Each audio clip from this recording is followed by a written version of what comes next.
Okay, so this is the overview of what I will cover in the next few slides. Okay, I think I saw last year's FLL participant t-shirt. Okay, so by now you should know that the competition bench will be here, Science Center. Anybody know how come Science Center? Cannot be right, you are all here, okay? Okay, so this will be the tentative program for the day itself, the competition day itself. Okay, you all will report at 8 o'clock to register, like the same thing you did just now in the morning. Alright, we'll go all the way till closing ceremony at 7. Okay, so as the date draws closer to the competition itself, we will email you guys the concrete program. Okay, so take note, the end of the day itself will end around 7. Okay. Okay, so I'll brief you some of the areas that you're going to use for the competition. Okay, where you all are sitting right now, okay, will be your holding area. Okay. Yes. No. Ha. Yeah. Okay. So this place will be your holding area. Okay. Okay. What do I mean by holding area? We won't like tie you somewhere and then pull you somewhere, okay? But you'll be sitting here, you know, doing your fine tuning, okay? That means maybe your robot cannot turn right or something like that. So you'll stay here with all your stuff with you, okay? And wait for your turn for your respective judging. Okay, so we have the, let me see if my mouse is here. Okay, you see in this corner, right, is the stage and the competition area, okay, which is the hall 1. Okay, later I'll show you some photographs on the sites itself. Okay, all these 3 areas. Okay, the first 2 over there is the project judging. Okay. Okay, so on level 2, there will be another 2 more rooms that is for project judging as well. That is your robotics learning center. Okay. And you have your judges room in Newton room. Okay. But obviously the judges room is outbound for you. Okay. Yep. Okay, on the 3rd floor, you have your technical judging. It will be held in all the various labs. I'm sure some of you all have been to the labs, okay? Okay, so this is the annex hall. Although it's quite a bad picture over here. Okay. Okay, I think can you see better? Okay. So this competition area and pit area will be where you all will go and do your robot game itself, and also your practice rounds on the day itself. And also the opening and closing ceremony is also done here. Okay.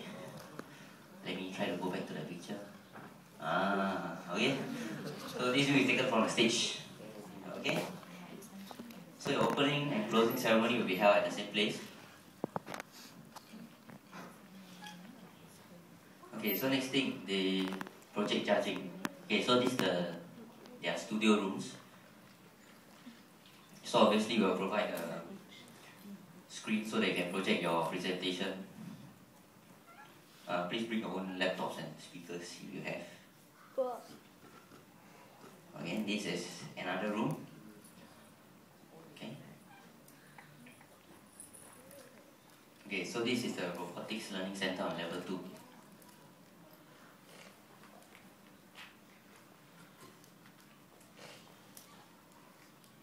Okay, so some of these labs I guess you are all familiar with. So these are 5 various rooms that you're going to do your technical judging. Okay, so this is one of the rooms layout. You actually place the tables on top of these tables so they can do your technical judging.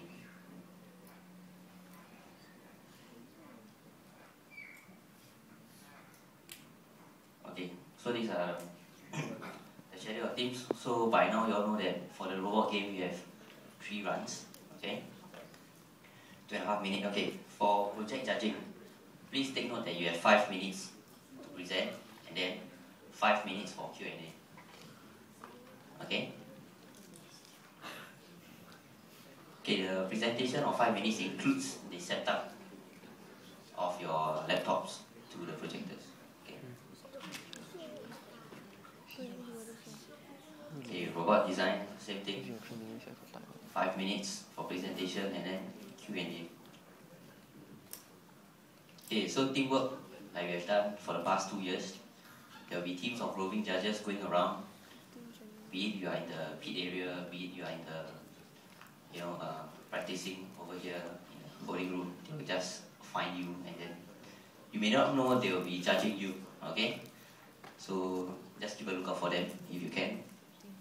Alright, then the schedule. What do we mean by the schedule? That means, for example, team A at what time you do your robot game, so on and so forth. We'll send it out to you by 15th of January.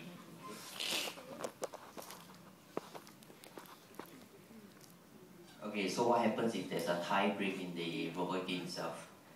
Okay, so obviously this is the worst case scenario whereby 2 teams have all 3 rounds complete perfect score. Yeah, I know. Relax, okay? Yeah, although some of them say, oh my god, but okay, there are times that it happens, okay? So we'll do a tie break. What we witness, those of you who are here last year with us, or rather beginning of this year, we hold a tie break, and then first round, if let's say we finish the tie break, we'll go by the highest score based on that particular round. But if still there is everybody having 400 points, we will narrow it down to the fastest timing. Okay? What is the same timing? Sorry again? What is the same timing? It's a bit difficult lah, but if you have the same timing, something must be wrong lah somewhere. Or unless both of you using the same program lah, okay? Sorry. Yes? Then what if we are not talking about this lah? So are you doing an average of 3 runs, the score? There's no average. So how you determine the first, second, third? Okay, for the first, second, third, right? For example, if we have for this particular point, first point, right? Okay, first we'll go by the highest score. That means, if let's say I have 4 teams, then only 1 team gets 400 points. Then obviously, that's the winner for that round.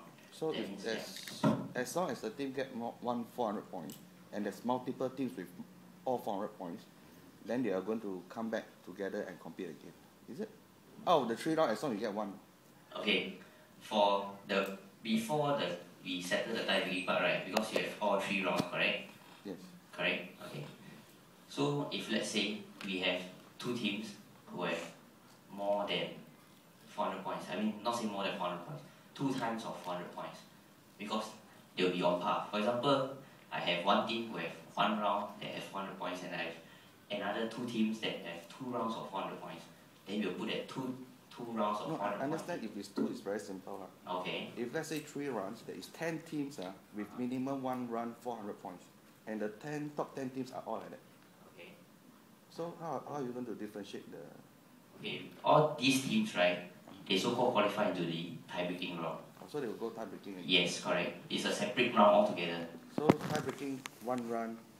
Yes, 1 run. Then we'll determine first based on the highest score. Winner takes all, the type of judging. So everything that we're going to base on, for example, the highest score is based on tie round only.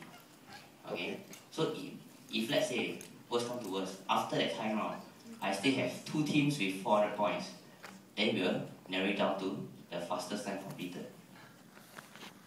Get where I'm coming from? That means the round will not do a second round of tie breaking, but we'll base on that tie breaking round. If let's say both teams have 400 points, then after that our committee will narrow it down to which team compete the fastest. Okay? Yeah, don't worry. At the end of my slide, I'll have a Q&A session, and you all can ask us the questions.